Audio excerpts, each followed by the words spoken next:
Tu es l'alpha et l'oméga, le Dieu qui fut, qui est et qui sera. You are the beginning and the end. That's why we sing. You are Yahweh. Élève ta voix, bien-aimé, et adore-le de tout ton cœur. Laisse ton cœur s'exprimer par cette chanson. You are, you are. Oh, nous t'adorons, Seigneur. Alléluia. Yahweh. Yahweh. Yahweh.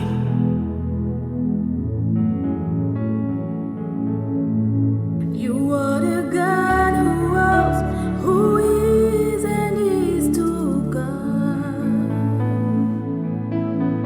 Jesus, Jesus, and in you I trust. My life is in your hand. Jesus, Jesus.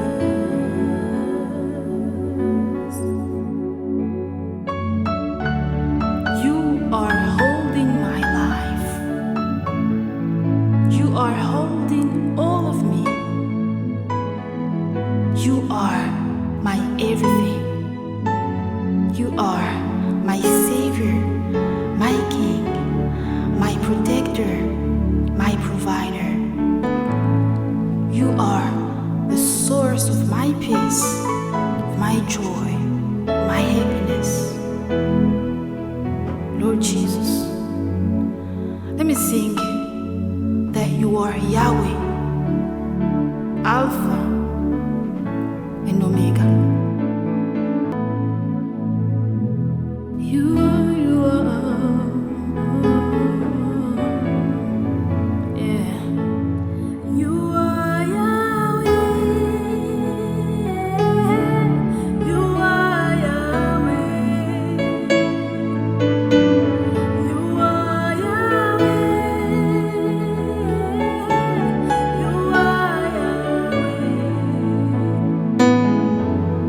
You are Yahweh, Alpha and Omega. You are Yahweh, Alpha and Omega. Lift your voice, lift your voice. Hallelujah. Lift your voice and sing. You are Yahweh. Hallelujah. Hey, you are Yahweh. You are Yahweh. You are Yahweh. You are Yahweh.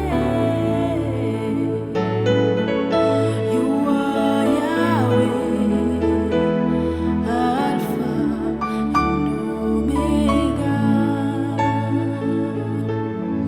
You are Yahweh, Alpha and Omega. Where would I be if you hadn't been by my side? Where would I be if you hadn't been there? Où serais-je? Que serait ma vie si tu n'avais pas été à mes côtés? Si tu n'étais pas à mes côtés? Que deviendrais-je aujourd'hui? Seigneur, je te dis merci. J'élève ton nom. Je t'exprime ma gratitude. Alléluia.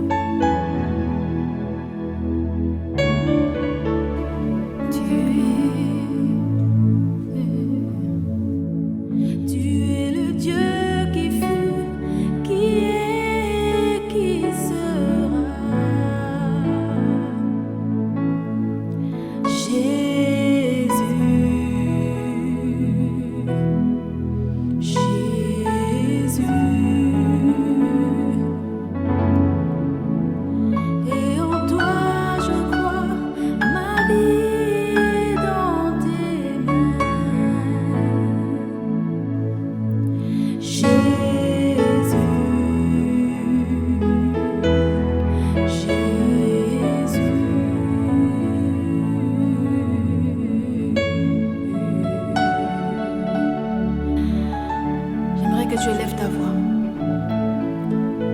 que tu lui rappelles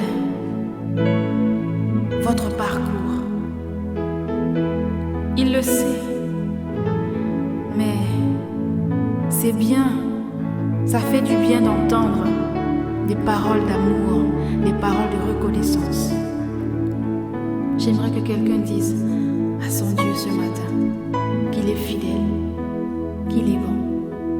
Chante avec moi, Yahweh, Yahweh. Tu es Yahweh, tu es Yahweh, tu es Yahweh, tu es Yahweh, tu es Yahweh, Alpha.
Oza ebandeli pe suka ya nyonso. Nkolo oza nyonso ya ngai. Tombwama, tombwama. Parce que tu es venu dans ma vie. Tu es venu pour apporter la vie. Oyaki po pesa bomoi. Pe bomoi oyo pesa. Ezali kino. Bomoi oyo pesa, oyo pesaka. Eumelaka seko. Yemba nanga elongo. Yesu aye ko pesa bomoi. Il est venu nous apporter sa vie. Nous allons le chanter ensemble.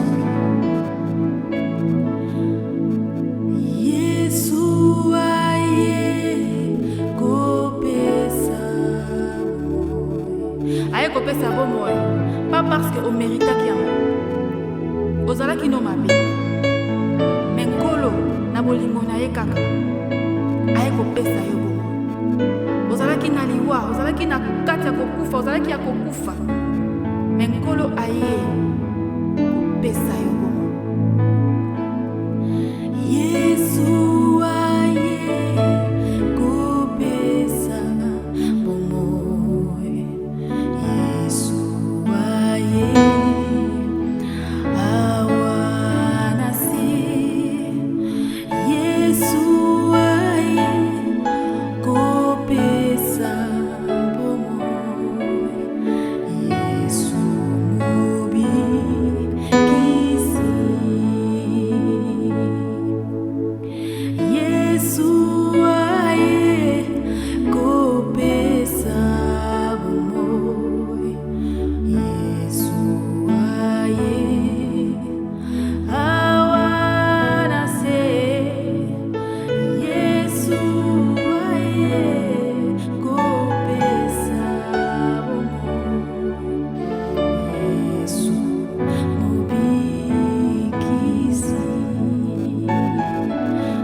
c'est notre troisième jour. Nous allons lui dire merci parce qu'il a commencé avec nous. Nous venons de chanter, il est l'alpha, il est l'oméga. Il a été là au début de ce séminaire et il est encore là aujourd'hui. Nous allons lui dire merci pour tout ce qu'il nous a appris jusqu'ici. Et nous allons lui dire merci pour ce que nous allons encore apprendre aujourd'hui et même après ce séminaire. Qu'il est bon. Et qu'au travers de ce séminaire, il est venu raviver une flamme qui était éteinte. Il est venu rallumer une flamme qui était éteinte. Il est venu rallumer un feu qui s'était affaibli.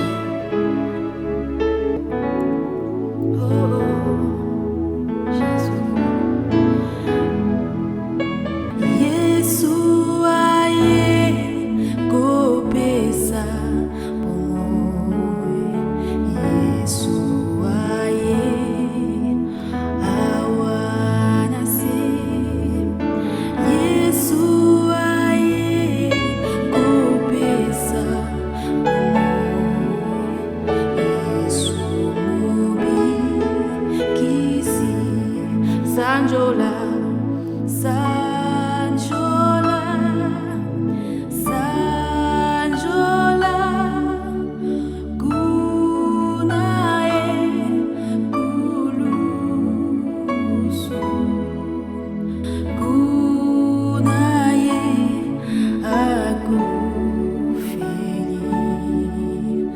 Patomabe, Nyonso, Sanjola, Sanjola, Sanjola, Gunae, Gulusu,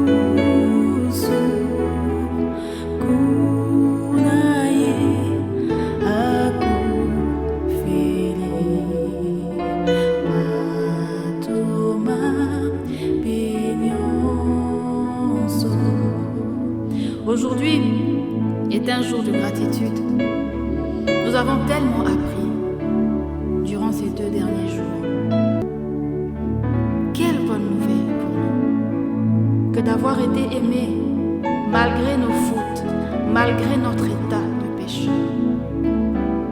Que d'avoir été sauvés alors que nous étions morts, alors que nous étions ignorants. Jésus nous a choisis malgré nos insuffisances, malgré nos défauts. À lui soit la gloire. Alléluia.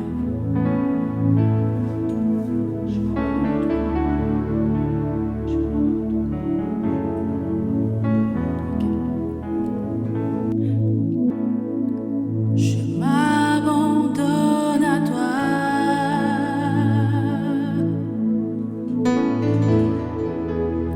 Je m'abandonne à toi, tu peux m'utiliser. Je m'abandonne à toi. Hey, alléluia.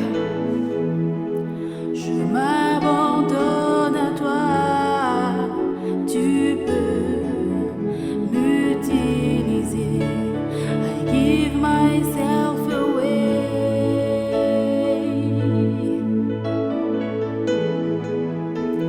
I give myself away so you can use me. I give myself away.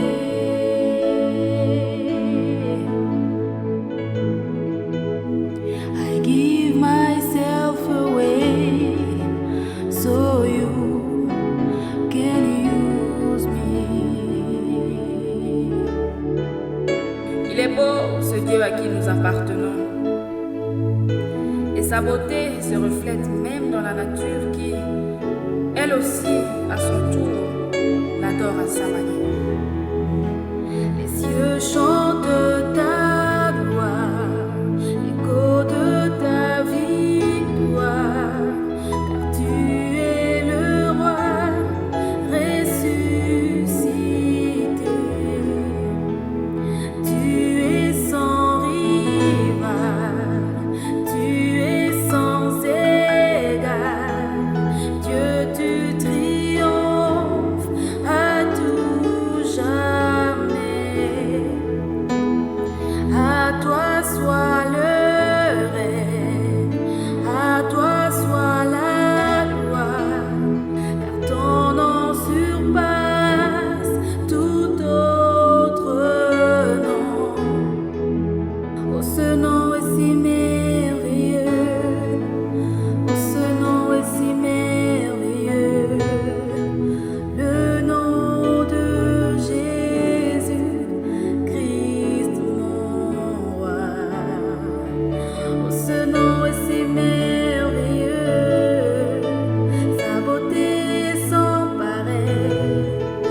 si merveilleux, le nom de Jésus, Christ mon roi.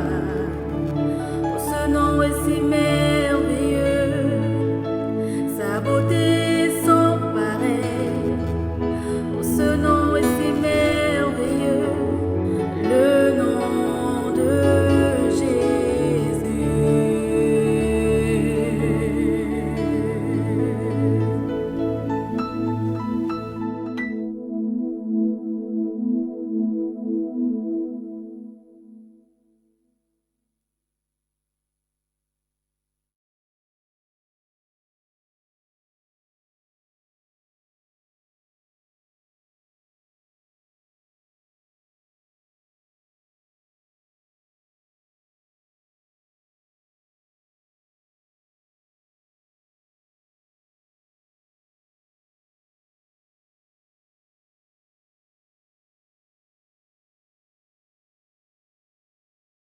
Encore une fois, bienvenue, merci de nous rejoindre.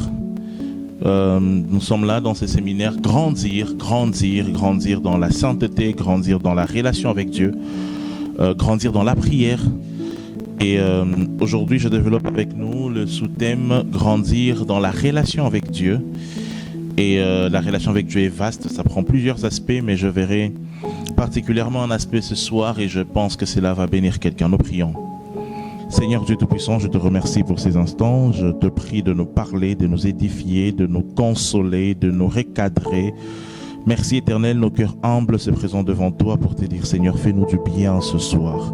Manifeste-toi, corrige-nous, repare-nous, interpelle-nous. Au nom de Jésus, nous t'avons ainsi prié. Amen.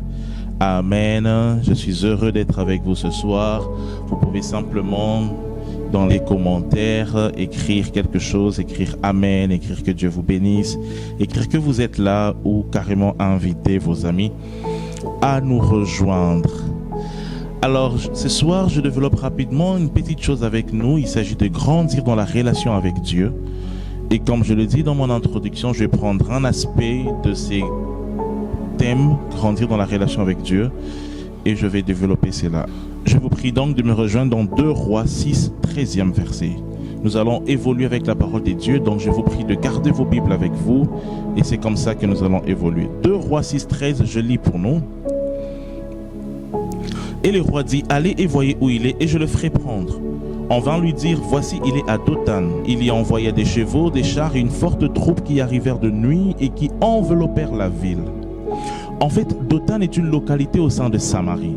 Vous savez, le royaume s'est divisé en deux. Nous avons le royaume d'Israël avec comme capitale Samarie et nous avons le royaume de Juda avec comme capitale Jérusalem.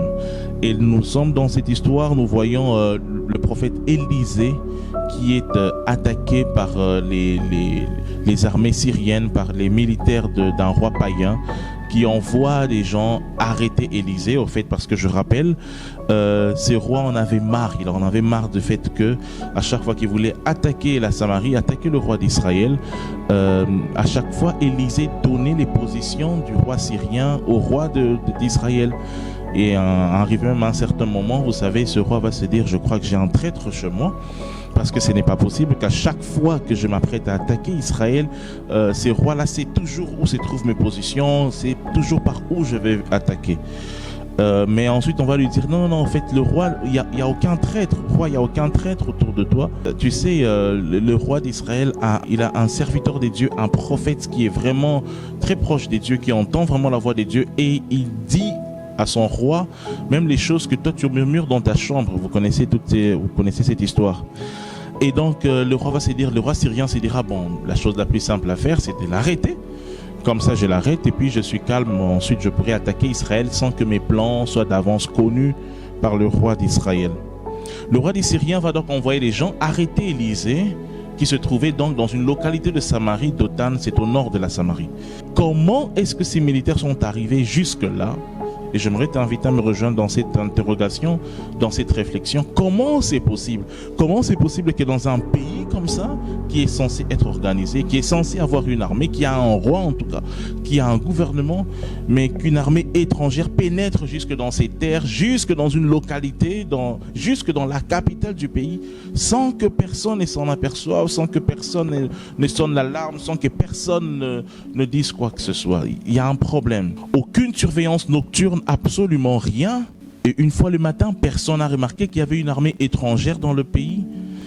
Tu sais, je ne sais pas dans quel domaine de ta vie, toi qui me suis ce soir, je ne sais pas dans quel domaine de ta vie, tu te demandes comment c'est possible. Comment est-ce qu'une armée étrangère a pu atteindre cet aspect, ces niveaux dans ma vie, a pu atteindre ces territoires dans ma vie, ces territoires dans mes business. Comment c'est possible qu'on en soit arrivé là? Je ne sais pas dans quel domaine de ta vie tu te dis comment est-ce qu'on en est arrivé là. Et c'est exactement ça ma question aussi pour commencer, c'est comment est-ce que cette armée a pu pénétrer comme ça le royaume d'Israël jusqu'à aller où se trouvait Élisée. Et j'ai une réponse que je vais partager avec vous. Le grand problème de ce roi ou de ce pays, ou ce qui a favorisé la pénétration de ces militaires dans ce pays comme ça, sans être inquiété, c'est la désorganisation. La mégestion.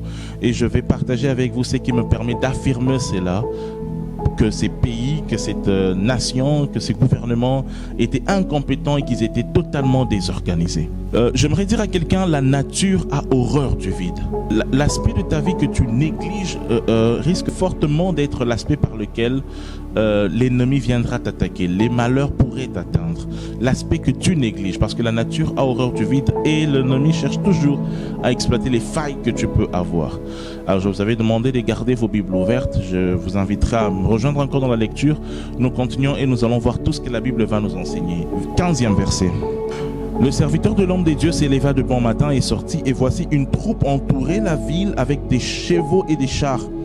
Et le serviteur dit à l'homme des dieux: ah mon Seigneur, comment ferons-nous? En ce moment où je parle, peut-être ce soir, il y a quelqu'un qui s'est posé cette question, mais que faire maintenant? Les choses ont empiré. Les choses se sont dégradées. La situation s'est fortement dégradée. Alors qu'est-ce que je fais? Comment je fais pour m'en sortir? Mon mariage se passe mal. Mes fiançailles se passent mal. Au niveau de mon travail, je suis inquiété. Comment je fais pour résoudre cette situation? Comment est-ce que je vis le shalom de Dieu dans cet aspect de ma vie? Comment c'est possible? Comment Dieu pourrait intervenir? Et la Bible va nous enseigner, nous montrer ce que j'aimerais partager avec vous maintenant. Nous évoluons. 16e verset. Il répondit: ne crains point, car ceux qui sont avec nous sont en plus grand nombre que ceux qui sont avec eux. Élisée pria et l'Éternel et dit: Éternel, ouvre ses yeux qu'il voie.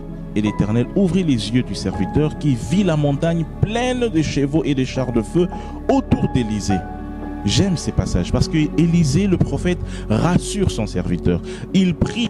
Il demande à Dieu d'ouvrir les yeux de son serviteur et ses serviteurs. Il voit une montagne pleine de chevaux et de chars de feu, mais sans cavaliers. Et j'aimerais que vous puissiez noter cela. Et c'est magnifique comme démonstration de puissance, vous savez, pour ces serviteurs qui étaient inquiétés il y a quelques minutes. Maintenant que le prophète a prié pour lui, ses yeux s'ouvrent et puis il voit qu'ils sont entourés de chevaux et de chars de feu. Il doit se dire: alors on ne craint plus rien, parce que si cette armée étrangère essaie de venir vers nous, l'armée des dieux, l'armée céleste va intervenir, parce que je vois ces chevaux et ces chars qui sont en feu, et pourtant c'est impressionnant, c'est une preuve, une manifestation de puissance. Mais ces chevaux et ces chars n'ont pas de cavaliers dessus, n'ont pas de militaires sur eux. Certes, ils sont de feu, mais lisons et regardons la suite. 18e verset. Les Syriens descendirent vers Élisée. Il adressa alors cette prière à l'Éternel: daigne frapper d'aveuglement cette nation. Et l'Éternel les frappa d'aveuglement selon la parole d'Élisée. Et là je me dis, mais il y a un souci. On a vu des chars de feu, on a vu des chevaux en feu. Pourquoi est-ce qu'ils n'interviennent pas? Pourquoi est-ce qu'après finalement Élisée doit prier pour que ces rebelles, pour que ces gens qui sont rentrés, qui sont venus l'arrêter, pour que cette armée étrangère soit simplement frappée d'aveuglement? Pourquoi est-ce que ces chars de feu, ces chevaux de feu? Mais Quel a été leur rôle alors? Pourquoi est-ce qu'ils ne sont pas venus défendre Élisée? Pourquoi est-ce qu'ils ne sont pas descendus? Parce qu'on se serait attendu à une forte bataille, à un grand combat, une grande délivrance spectaculaire. Mais au final, Élisée a dû prier pour que ces militaires soient simplement aveuglés. Souvenez-vous de ce que je vous avais dit. Ces chars de feu, ces chevaux en feu n'ont pas des cavaliers déçus. Voilà pourquoi les Syriens descendent jusque vers Élisée et Élisée doit prier pour que ces militaires-là soient aveuglés et qu'ils ne l'arrêtent pas, ils ne mettent pas la main sur lui. Les chevaux et les chars de feu ne bougent pas. En tout cas, dans ces récits, dans ces passages, jusque-là, nous ne voyons pas du tout leur intervention. Nous ne voyons même pas quel a été leur rôle. S'il fallait rassurer les serviteurs pour qu'à la fin, ils ne bougent même pas le petit doigt, on se demande, mais à quoi est-ce qu'ils ont servi? Avant d'aller un peu plus loin, j'aimerais te donner une petite leçon à quelqu'un, une petite leçon que ces passages nous apprennent. Tu sais, j'aimerais dire à quelqu'un maintenant, la puissance des dieux, tu sais, le faya des dieux pour ta vie, ça ne suffit pas. Vous savez, comme certains me disent, les faya, la puissance des dieux, les démonstrations de puissance ne suffisent pas. Et si tu ne me comprends pas, avançons dans la lecture, tu vas comprendre. 19e verset, Élisée dit, ce n'est pas ici le chemin et ce n'est pas ici la ville. Suivez-moi et je vous conduirai vers l'homme que vous cherchez. Il est conduit à Samarie. Lorsqu'ils furent entrés dans Samarie, Élisée dit, Éternel, ouvre les yeux de ces gens pour qu'ils voient. Et l'Éternel ouvrit leurs yeux et ils virent qu'ils étaient au milieu de Samarie. Pourquoi Élisée les conduit chez le roi? Pourquoi est-ce que, après les avoir aveuglés, il les conduit ensuite jusque dans le palais royal, jusque devant le roi? C'est pour montrer son incompétence à ce roi. C'est pour montrer son manque de sagesse à ce roi, sa mégestion, son immaturité, son irresponsabilité à ce roi. Certes, la prière a maîtrisé ces militaires. Certes, la prière a maîtrisé cette armée étrangère qui était rentrée jusque dans Dothan pour arrêter Élisée. Mais c'est une preuve de mégestion, c'est une preuve d'irresponsabilité de la part du roi qui est censé assurer la sécurité du pays. Et de la même manière, certes par la prière, par les jeûnes et prières, ton travail a été sauvé. La main miraculeuse de Dieu est intervenue pour te sauver en dernière minute. Mais tu ne t'en sortiras pas toujours comme ça. Tu dois améliorer tes compétences. Tu dois élever le niveau de tes compétences, de tes capacités. Certes, ton mariage a été sauvé par la prière, c'est très bien. Mais ça ne peut pas continuer ainsi. Tu dois corriger tes défauts, tes failles, ton caractère. Tu dois savoir quoi réparer dans ton comportement pour que le même problème ne revienne plus. Tu dois voir comment devenir une meilleure personne. Certes, ce problème a été résolu par la prière, mais en même temps, c'était pour t'interpeller qu'ici il y a un problème. C'est comme si Dieu disait, ok, ngai papa, en tant que père, j'interviens pour t'aider, mais tiens maïele awa. Là où mon miracle intervient dans ta vie, c'est aussi pour te révéler où se situe une faille. Quelqu'un me suit? J'aimerais dire à quelqu'un ce soir, mon frère, ma soeur, dans ta relation avec Dieu, il y a de ces miracles qui sont des leçons. Il y a de ces miracles qui sont des alertes. Suivez-moi très bien. Dieu intervient dans ta vie. Dieu te sauve de manière miraculeuse, mais c'est pour t'interpeller aussi qu'il y a un souci de ces côtés-là. Quelqu'un me suit? Ça veut dire que Élisée a prié. L'armée a été aveuglée, mais en même temps, c'est pour interpeller le roi qu'il y a un souci dans ton gouvernement. Il y a un souci dans ton pays. Il y a un souci dans ton armée.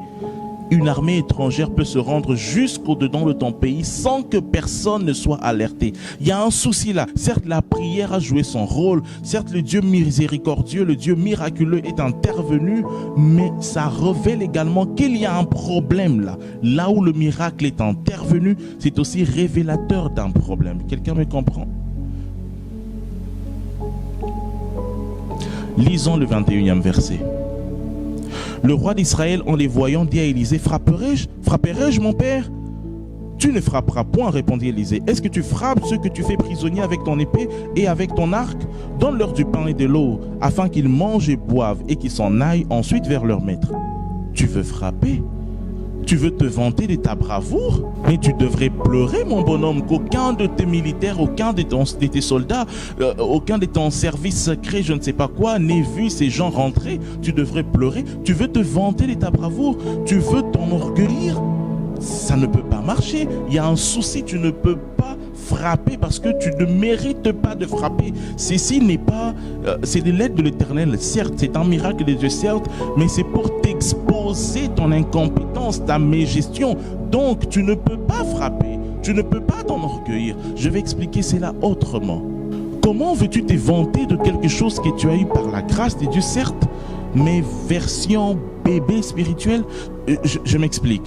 Imaginons que vraiment on veut te licencier. On t'organise une réunion, tu sais, une réunion, on t'appelle pour te dire, écoute, là, on est tous réunis pour te montrer que tu ne fais rien dans cette entreprise, pour te montrer que tu es un boulet dans cette entreprise, pour te montrer que ta place, nous pouvons l'accorder à une personne qui va faire un meilleur travail que toi. Et là, devant toi, on t'expose vraiment tes incompétences, on te montre vraiment pourquoi tu mérites d'être licencié, ok?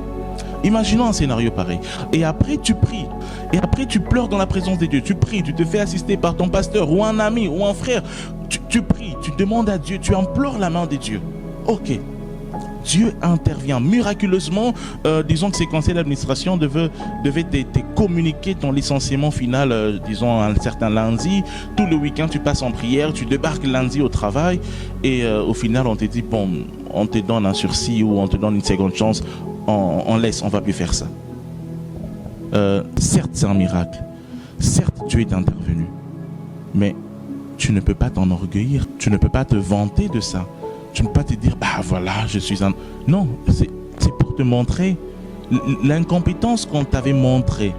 Les failles dans ton travail que ton boss ou bien que ton conseil d'administration t'avait montré, c'était des failles vraies.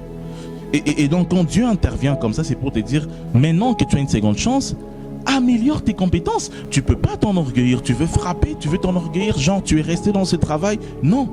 Maintenant que tu as une seconde chance, maintenant que la grâce de Dieu, le miracle de Dieu est intervenu, profites-en pour améliorer tes compétences. Parce que ce miracle est venu te sauver, certes, mais en même temps te montrer que voilà, je t'ai sauvé cette fois-ci, je t'ai sauvé la mise, mais prends-toi en main, mais développe tes compétences, forme-toi, améliore ta façon d'interagir avec les autres dans ton département commercial, ou je ne sais pas quoi, mais vous comprenez l'idée, c'est juste pour dire, le miracle de Dieu est intervenu, mais c'est pour te montrer qu'il y a un souci là, c'est pour te montrer qu'il y a un problème là. Répare le problème. C'est un miracle des dieux, une intervention des dieux, mais pour te dire, mon gars, deviens compétent. Donc ne te réjouis pas trop de ces miracles, au contraire, prends conscience et améliore les failles que ces miracles t'ont révélées. J'aimerais dire à quelqu'un, miracle nyon suze à kobete la tolote. Dieu t'a sauvé, oui, mais c'est surtout pour t'enseigner. C'est surtout pour te montrer, te révéler la faille, le problème. Il faut donc grandir, mieux te discipliner, mieux te former, mieux être compétitif, améliorer les failles, les défauts, je ne sais pas quoi. Mais ce miracle, là où il a frappé, si je peux oser le dire ainsi, c'était aussi pour te révéler qu'ici se trouve un problème. Et donc ne t'en vante pas, parce que si tu n'apprends pas la leçon que ces miracles te donnent, le même problème au même endroit va revenir. Lisons juste le prochain verset. 24e verset. Après cela, Ben-Hadad, roi de Syrie, ayant rassemblé toute son armée, monta et assiégea Samarie. Le roi païen, il revient. La brèche est toujours là. Le miracle d'Élysée n'a rien appris à ce roi. As-tu déjà vécu un miracle dans un domaine et après un certain temps, le même problème revient? Parfois, c'est juste que la leçon que ces miracles t'avaient apportée n'avait pas été apprise, n'avait pas été assimilée, n'avait pas été prise au sérieux. Ces miracles étaient instructeurs, révélateurs d'un problème. L'intervention divine était une victoire, certes, mais surtout une leçon qui, si elle n'est pas apprise, le même problème revient, le même examen revient. Et Dieu qui informait le roi d'Israël, Dieu informait le roi d'Israël de tous les mouvements du roi syrien, cette fois-ci Dieu se tait. Cette fois-ci, Dieu ne dit absolument rien. Souvenez-vous que ce roi syrien s'est plaigné du roi israélite qui connaissait absolument toutes ses positions. Cette fois-ci, rien du tout.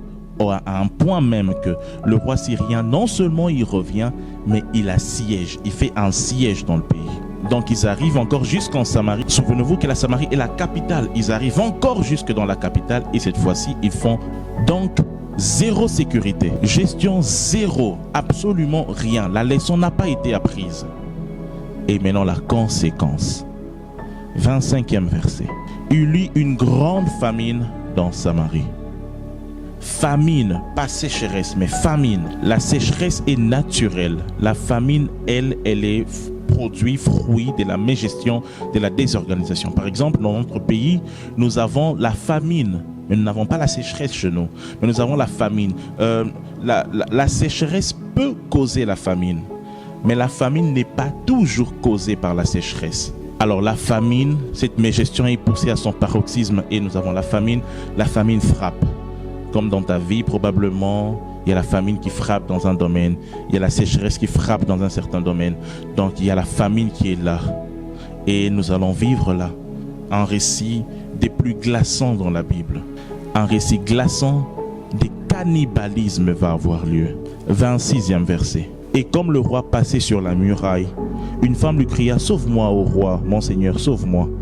Il répondit « Si l'Éternel ne te sauve pas, waouh, quel irresponsable. Il ne voit toujours pas sa responsabilité. Si l'Éternel ne te sauve pas, mais c'est toi le roi en passant. Bon, continuons. Si l'Éternel ne te sauve pas, avec quoi te sauverai-je? Peut-être avec beaucoup plus d'intelligence dans la gestion, peut-être avec beaucoup plus de sagesse dans ta façon de gérer. Non, mais il ne voit pas, lui, il ne voit pas. Il dit, avec quoi te sauverai-je? Avec le produit de l'air ou du pressoir? Et le roi lui dit, qu'as-tu? Il répondit, cette femme-là m'a dit, donne ton fils, nous le mangerons aujourd'hui, et demain nous mangerons mon fils. Nous avons fait cuire mon fils et nous l'avons mangé. Et le jour suivant, je lui ai dit, donne ton fils et nous le mangerons. Mais elle a caché son fils. Seigneur, waouh, vous savez, à chaque fois que je lis ces passages, je suis écœuré, je suis sans mots parce que on est dans un pays où la puissance de Dieu se manifeste. On est dans un pays où il y a un vrai prophète. On est dans un pays où ils ont le vrai Dieu. Il y a un vrai prophète qui est là. La vraie puissance de Dieu se manifeste. Le seul et le vrai Dieu est avec eux. Mais ils sont devenus cannibales. Cannibales. Ils sont devenus cannibales. Ici, je n'ai pas pu m'empêcher de penser à mon pays. Nous avons tout. Des richesses dans notre sol, dans notre sous-sol, dans les fonds marins, dans les eaux. Nous avons des richesses absolument partout dans notre pays. Et nous avons des hommes de Dieu remarquables, formidables. Nous avons les vrais dieux aussi dans ces pays. Avec nous, nous prions le vrai Dieu. Notre pays est majoritairement chrétien. Mais nous sommes devenus cannibales quelque part. Quelque part, cette nation est devenue cannibale. Les empoisonnements, les meurtres, même au sein des églises, des jalousies, des méchancetés, des trahisons, des esprits de rivalité. Tu as pris l'homme de ta sœur, tu as sali la réputation de ton frère.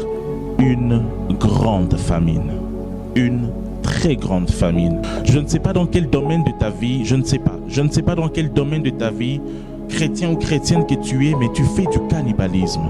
Tu n'aimes pas ton frère, tu es hypocrite, tu triches, tu fais du cannibalisme, tu détruis ton frère pour t'élever. Je ne sais pas dans quel domaine de ta vie tu le fais. Et je déclare au nom de Jésus, cet esprit de cannibalisme ne passera pas par toi et ne te frappera pas. Je répète, je déclare au nom de Jésus que cet esprit de cannibalisme ne passera pas par toi et ne te frappera pas. Si tu le crois, dis Amen. Écris Amen.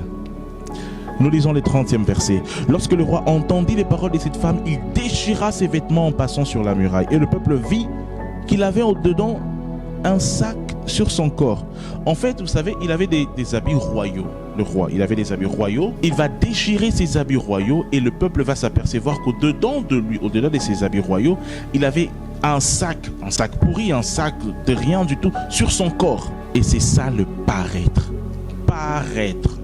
Donner une image. Venir à l'église ne fait pas de toi un chrétien ou une chrétienne. Ça peut aussi être une culture que tu as. Mais comment le roi peut avoir un sac sur son corps en dessous de ses habits royaux? Le paraître. Mais heureusement que ce roi va en avoir marre. Il va en avoir marre et il va déchirer ses vêtements. Il va dire, voyez-moi tel que je suis. Je suis comme ça, j'ai un sac pourri sur moi, j'ai des habits royaux qui cachent ces sacs, mais je ne suis un vaurien. Il va en avoir marre, il va être sincère. Il va en avoir marre comme quelqu'un ce soir. J'espère quelqu'un ce soir avoir marre de paraître. Mais de cette bonne résolution de cesser de paraître il va avoir une mauvaise conclusion. Lisons. 31.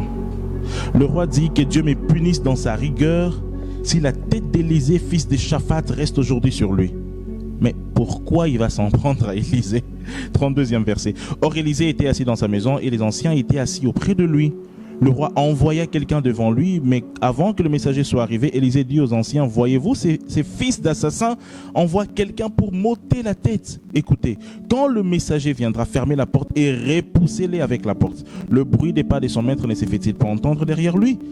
33e verset. Il leur parlait encore et déjà le messager était descendu vers lui et il disait, voici, ce mal vient de l'Éternel. Qu'ai-je à espérer encore de l'Éternel? En gros, c'est la faute des dieux. Or, combien de fois les chrétiens nous sommes comme ça? C'est la faute des dieux. Genre, c'est la faute des dieux. C'est Dieu qui me fait ça. C'est Dieu qui te fait ça. C'est comme ça que tu vois votre relation? Dieu serait là pour te faire du mal? Ou bien il y a des failles en toi, il y a des choses que tu ne veux pas régulariser, des choses que tu ne veux pas réparer. C'est Dieu qui te fait ce mal. Quand les miracles des dieux devaient t'enseigner, roi, tu ne comprenais pas. Quand les miracles des dieux devaient intervenir pour déjouer les plans du roi syrien, mais tu ne comprenais pas que tu pouvais mettre en place un service de renseignement. Tu ne comprenais pas. Mais non, tu dis que c'est la faute des dieux. Maintenant qu'il entend ces deux femmes parler de ces récits glaçants, il réalise à quel point le mal est profond. Depuis tous ces temps, quand les miracles laissants te parvenaient, mais tu ne faisais rien. Et donc là, tu te ressaisis, mais en accusant Dieu. En passant, vous savez qu'il y a des gens qui ne se remettent jamais en question, absolument jamais. La faute, ce n'est jamais eux, c'est toujours les autres. Vous savez qu'il y a des gens comme ça autour de nous? En fait, j'ai essayé de lire sur ça. On les appelle des personnes psychorigides. Ce sont des personnes qui ne se remettent jamais en question. Ils ne voient jamais le mal de leur côté. La faute, c'est toujours systématiquement les autres. Yosalara jamais m'abaisser, c'est toujours les autres. Donc, à aucun moment, ce roi s'est dit, et si j'étais responsable? Jamais. Non, il ne peut juste pas arriver à cette conclusion-là. Il ne peut pas le faire. C'est juste, ok, ça a bardé. C'est comme si c'était Élisée le roi, alors que c'est lui le roi. Mais aussi irresponsable qu'il est, c'est un peu comme toi, tu es le roi de ta vie. C'est toi qui conduis ta vie. C'est toi qui vis dans ton corps. C'est toi qui conduis ta vie. Mais la faute, c'est toujours les autres. Alors heureusement que Dieu est un Père. Ah, Dieu est un Père. Et ça, c'est merveilleux pour nous. Élisée ne va même pas contredire le roi parce que vous savez, ventre affamé n'a point d'oreille. Ces rois, c'est toi et moi. Quand Dieu te nourrit miraculeusement, ce n'est pas une raison pour ne pas t'organiser. Organise-toi, essaie au moins. Un jour, tu rentres tard et des Koulouna t'attaquent. Et miraculeusement, par la grâce de Dieu, tu t'en sors. Mais arrête avec les sorties tardives. Tu ne peux pas dire, ok, Dieu m'a déjà sauvé, je continue avec cette vie. Mais le problème, tu continues de rentrer tard, tu continues avec les sorties tardives. Et les jours où les Koulouna te font vraiment du mal, ça va être la faute à Dieu. Tu as reçu combien de miracles qui étaient en fait des leçons pour toi? Tu n'as vu que l'aspect délivrance, mais as-tu vu les aspects leçons dans ton miracle?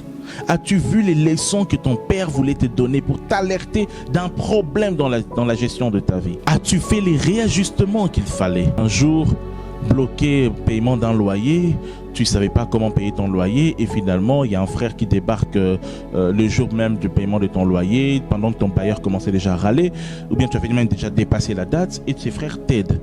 Mais après, mon frère, organise-toi. Tu ne peux pas toujours t'exposer comme ça. Ces miracles, c'est pour t'interpeller que ok, je suis venu payer ton loyer de manière miraculeuse, mais il faut absolument que tu t'organises. Si tu as été interpellé, c'est une invitation à la sagesse. Deviens plus sage. Dans ta relation avec Dieu, vois dans certains miracles des dieux des leçons pour t'interpeller. Grandis dans cette dimension des compréhensions des miracles des dieux. Il y a de ces miracles qui sont en fait des leçons pour t'alerter sur un problème qui se passe dans ta vie. Éphésiens 5, 15 nous dit ceci. Faites donc bien attention à la façon dont vous vous conduisez. Ne vous comportez pas comme des fous, mais comme des sages. Rachetez les temps, car les jours sont mauvais. Soyons sages. Vivre avec Dieu, la foi ne nous exempte pas de sagesse. La Bible est la sagesse de Dieu pour vivre heureux ici sur terre. Vous savez, la vie est compliquée. Alors il y a des leçons qui, quand Dieu intervient dans nos vies, nous devons les assimiler. Et Éphésiens nous interpelle pour dire, ne vivez pas comme des fous. Que la foi ne justifie pas le fait de vivre de manière désorganisée. La foi n'est pas une invitation à vivre de manière désorganisée. La foi est une motivation, une invitation à mettre de la discipline dans sa vie, parce que ce que nous avons reçu des dieux est un trésor. Et j'aime ce que Jacques dit.